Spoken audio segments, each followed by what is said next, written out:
There is a new report that former President Donald Trump is now actively working to remove Mitch McConnell as the leader of Republicans in the Senate. Now, what's funny is Trump's work ethic, we learned with him as president, is a disaster. So the fact that Trump is believed to be actively working towards something may not really mean very much. But regardless, let's talk about what is being reported at this point in time. Business Insider reporting Trump is actively working to oust McConnell as the Senate Republican leader. Now, remember, because Republicans don't currently control the Senate, Mitch is the Senate minority leader rather than the Senate majority leader. OK, just a point of clarification to ensure that we have clarity this evening.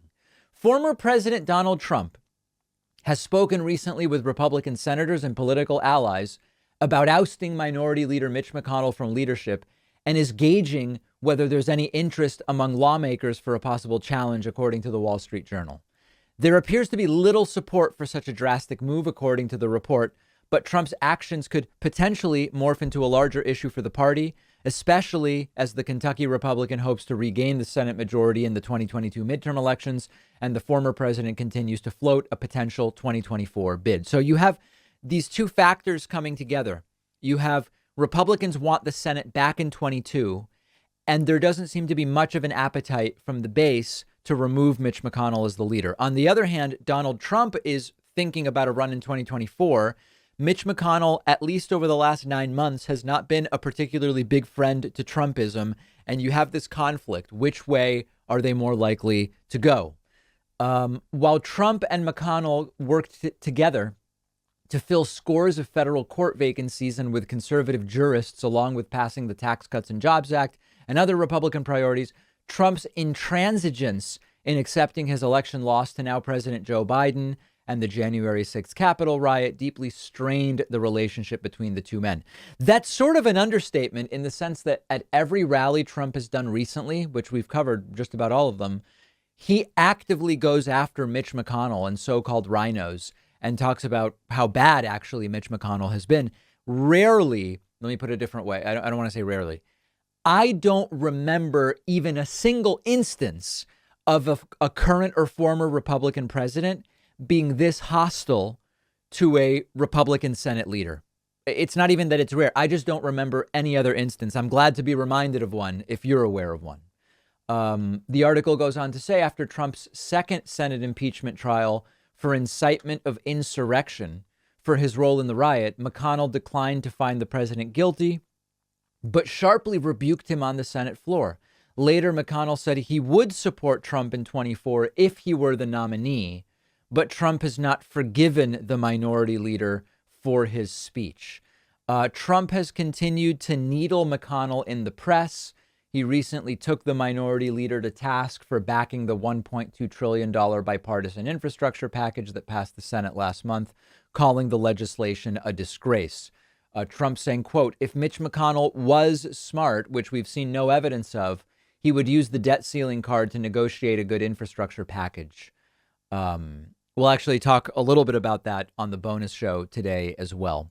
So let's see how the base reacts. I welcome the self-cannibalization, or I guess you don't have to say, it's just the cannibalization, self-cannibalization. Well, you guys know what I mean. I welcome the Republican Party eating itself.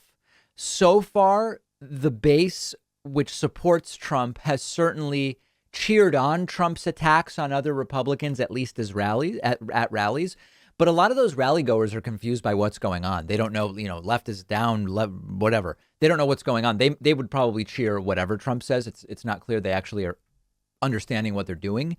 But we could see a change in the interest of the Trumpian wing of the Republican Party in supporting Trump's attacks on the establishment Republican Party, in particular, if Trumpism doesn't do well in the midterms.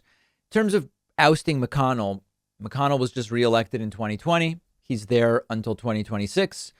I have a difficult time thinking that Republicans will really turn on him as long as something completely insane isn't found in McConnell's closet. I actually am hoping Trump succeeds at creating chaos and hostility against McConnell in a more serious way among the Republican establishment. I just don't think he can do that much. But anything he's able to do is likely to fracture the Republican Party, and that's a really great thing. It would be terrible for Republicans in the upcoming midterms to be fighting each other as much as they're fighting Democrats. It would be great for Democrats for Republicans to be fighting each other. It's just really not clear at this point to what degree Donald Trump can get Republicans angry against other Republicans in a way that will actually have electoral consequences. I just don't know the answer to that. Now, this Saturday, Trump is doing a rally in, I believe it's in Georgia. My plan is to cover it, technology permitting and schedule permitting.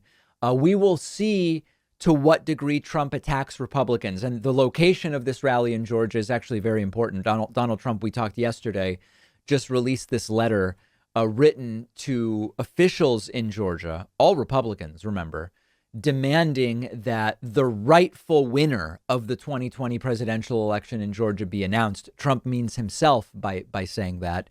And there's a very good chance, in particular with Saturday's rally being in Georgia, that Trump will go really hard against the Republicans in that state. It'll be interesting, particularly in light of the Mitch McConnell plan that Trump is developing. And, plan may be a bit of a generous term. It'll be interesting to see to what degree the crowd cheers Trump's attacks on Republicans. So that's Saturday. In the meantime, tell me this. Find me on Twitter at @DPACman and tell me this. Do you really think Republicans might turn on Mitch McConnell? I have a very difficult time seeing it. Let me know. Science has shown us that lowering your body temperature at night helps you sleep.